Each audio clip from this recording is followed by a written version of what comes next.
নমস্কার বন্ধুরা, নবমিতাস কুকিং হাবে আপনাদের সবাইকে স্বাগত। বন্ধুরা, আজকের আমি সম্পূর্ণ নিরামিষ একটা রেসিপি করে দেখাবো। তা আপনারা পুরো ভিডিওটা দেখবেন, আর যদি ভালো লাগে লাইক, শেয়ার, কমেন্ট করবেন, আর সাবস্ক্রাইব করে আমার পাশে থাকবেন। আসুন তাহলে আমি রান্নায় যাই, আপনারা পুরো ভিডিওটা দেখতে থাকুন। নিরামিষ এই পটলের রেসিপির জন্য আমি আজকে নিয়ে নিয়েছি, এই পটলগুলো নিয়ে নিয়েছি, একদম কচি কচি পটল। এইগুলো প্রথমে আমি ছাড়িয়ে নেব, পুরো খোসা বাদ দেব না, খোসা রেখে রেখেই আমি পটলগুলো ছাড়িয়ে নেব। এইভাবে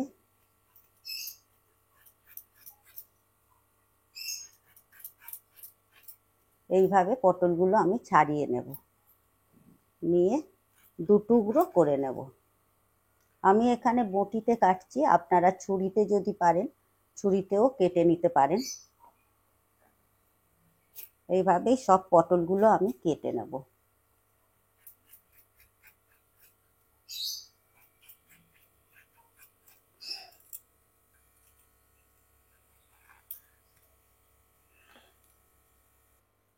নিরামিষ এই পটলের রেসিপিটায় আমি এমন একটা উপকরণ মেশাবো যাতে এর স্বাদ আরও দুর্দান্ত হয়ে যাবে, গরম ভাতের সাথে অসাধারণ লাগবে খেতে। বন্ধুরা, আপনারা পুরো ভিডিওটা দেখবেন, আর আমার পাশে থাকবেন সাবস্ক্রাইব করে।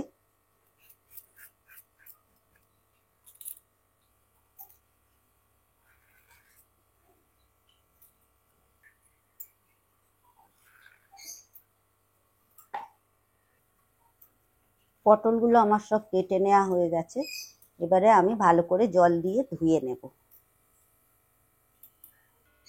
পটলগুলো ভালো করে ধুয়েও নেওয়া হয়ে গেছে। এর মধ্যে এবারে আমি দিয়ে দেবো হলুদ গুঁড়ো, আর দিয়ে দেব লবণ। দিয়ে এবারে ভালো করে লবণ আর হলুদটা পটলের সাথে মাখিয়ে নেব।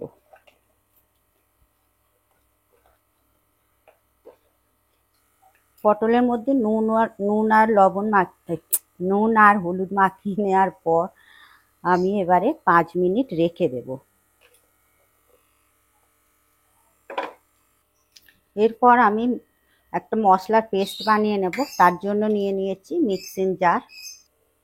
এই মিক্সিং জারের মধ্যে নিয়ে নেব 1 চামচ কালো সর্ষে, এর মধ্যে নিয়ে নেব 1.5 চামচ সাদা সর্ষে হলুদ সর্ষে, 1 চামচ নিয়ে নেব পোস্ত,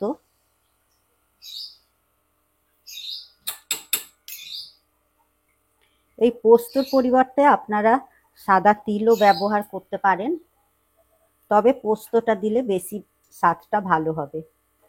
এর মধ্যে দিয়ে দিচ্ছি 2টো কাঁচা লঙ্কা, ঝালটা আপনারা যে যেমন পছন্দ করেন সেই মতনই দেবেন, আর দিয়ে দিচ্ছি স্বাদ অনুযায়ী লবণ। এর মধ্যে এবারে জল দিয়ে আমি পেস্টটা বানিয়ে নেব।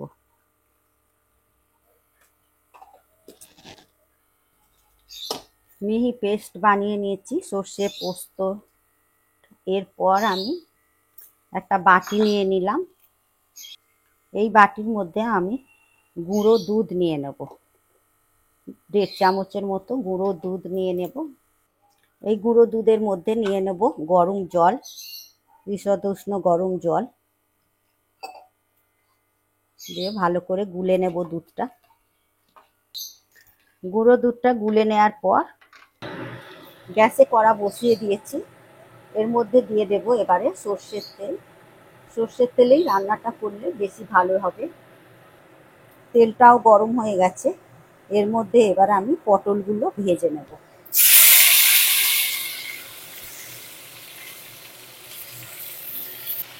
পটলগুলো আমি চাপা দিয়ে ভাজবো না, তাহলে বেশি নরম হয়ে যাবে। এইভাবে মিডিয়াম ফ্লেমে ভেজে নেব, বেশ সুন্দর রং আসছে, সেই মতো ভাবেই ভেজে নিতে হবে।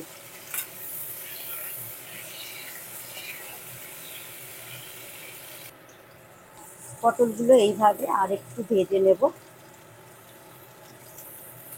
কালার অনেকটাই এসে গেছে, আরও একটু সুন্দর রং হলে নামিয়ে নেব।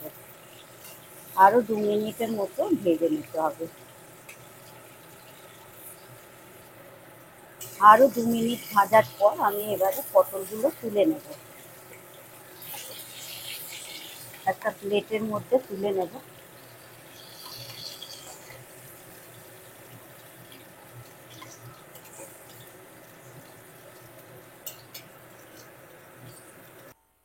পটলগুলো তুলে নেওয়ার পর আমি একটা টিফিন বক্স নিয়ে নিয়েছি।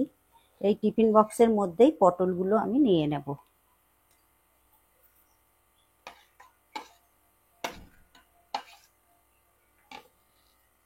এই পটল ভাজার মধ্যেই আমি আগে থেকে যে পেস্টটা করে রেখেছিলাম, সর্ষে, পোস্ত, কাঁচা লঙ্কা, সেই পেস্টটা দিয়ে দেব। এরপর দিয়ে দেব হলুদ গুঁড়ো, কাশ্মীরি লাল লঙ্কার গুঁড়ো, দিয়ে দেব সামান্য একটু চিনি। লবণটা আমি দেব না, আগে আমি মশলার সাথেই লবণ দিয়েই পেস্টটা করে নিয়েছিলাম। এর মধ্যে দিয়ে দেব এবারে যে গুঁড়ো দুধটা গুলে রেখেছিলাম সেটা দিয়ে দিলাম। এর মধ্যে দিয়ে দেব ভেজে রাখা পটলের যে তেলটা ছিল সেটা দিয়ে দেব, আর কাঁচা সর্ষের তেল 1 চামচের মতো দিয়ে দেব। এরপর সব মিশ্রণগুলো আমি ভালো করে মিশিয়ে দেব পটলের সাথে।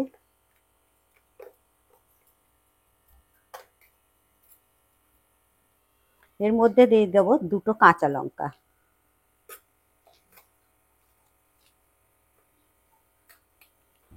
এরপর চাপা দিয়ে দেব টিফিন বক্সটা।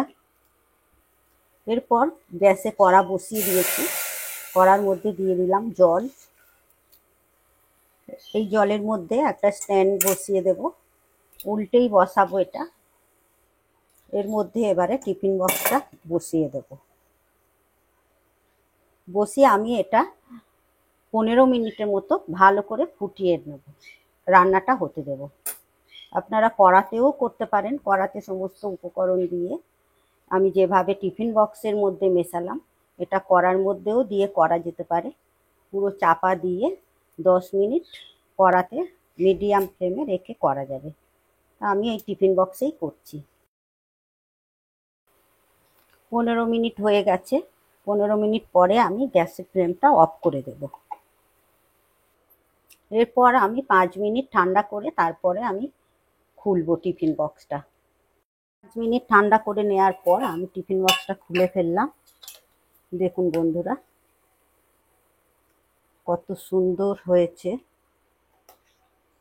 এই রেসিপিটা গরম ভাতের সাথে অসাধারণ লাগবে খেতে। ঠিক এইভাবেই বানাবেন আপনারা। বন্ধুরা, আশা করছি আমার এই ভিডিও আপনাদের ভালো লেগেছে। আর যদি ভালো লাগে লাইক, শেয়ার, কমেন্ট করবেন। আর সাবস্ক্রাইব করে পাশে থাকা বেল নোটিফিকেশানটা প্রেস করে দেবেন, কারণ আমি যখনই কোনো ভিডিও আপলোড করব আপনাদের কাছে তাড়াতাড়ি পৌঁছে যাবে। আপনারা সুস্থ থাকবেন, ভালো থাকবেন। আবার আসছি অন্য কোনো রেসিপি নিয়ে। ধন্যবাদ।